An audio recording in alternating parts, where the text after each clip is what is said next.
Every single week I work in the detox, this is a story that comes through the door.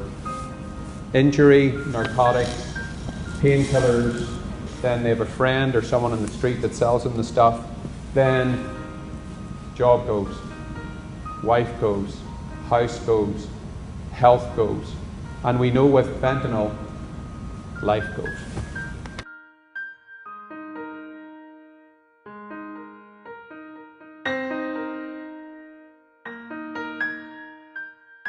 My nephew wasn't on the streets downtown. He was a lawyer, a great lawyer, a good lawyer in this very city. He did all the right things. He had a wonderfully supportive family, okay?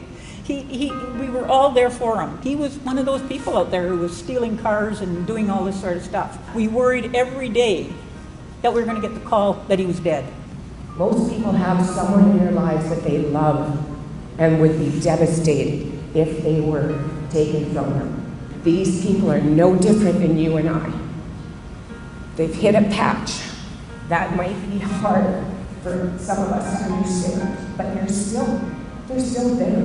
What we're seeing at the Sweat Lodge are not only the Indigenous community coming to pray in the way that is theirs, we're seeing so many others from all walks that are struggling with opioids.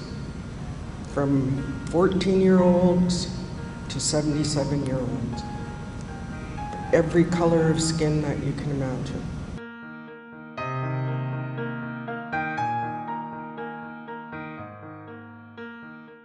Health Canada says 1 in 5 people use illicit substances. We know at Turning Point there's a lot of people that access our supplies and services but don't experience homelessness, and so it's just important that everybody realizes that this is impacting entire communities.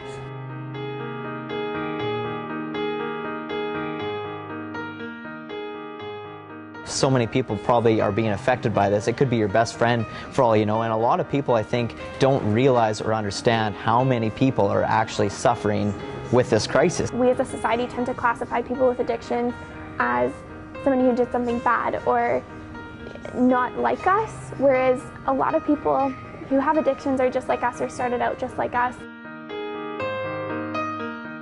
I think we have a fairly healthy stigma in Red Deer about who's addicted and what that looks like. This experience will teach you that it could be anybody, your next door neighbor, your child.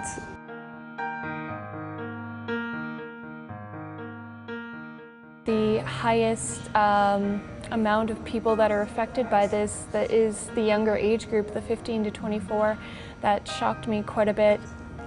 It stopped me in my tracks in that how real this is. This is everyday life.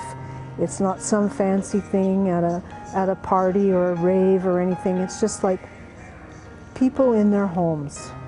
It's kids that are trying to get through school. It does impact all of us, and it will take all of us to get through it and come out on the other side a better community, because we all work together and found a solution.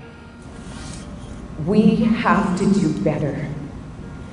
Stigma must end, and we just need to learn to love and accept everyone where they're at. Never ever give up on anybody. And I guess what's really hard for me is when I hear people say they'd be better off dead. Let them die. No, don't let them die. It's not their problem, it's our problem. I just want to take a moment and just each of us think of the name, or in many cases, the names that are driving this work.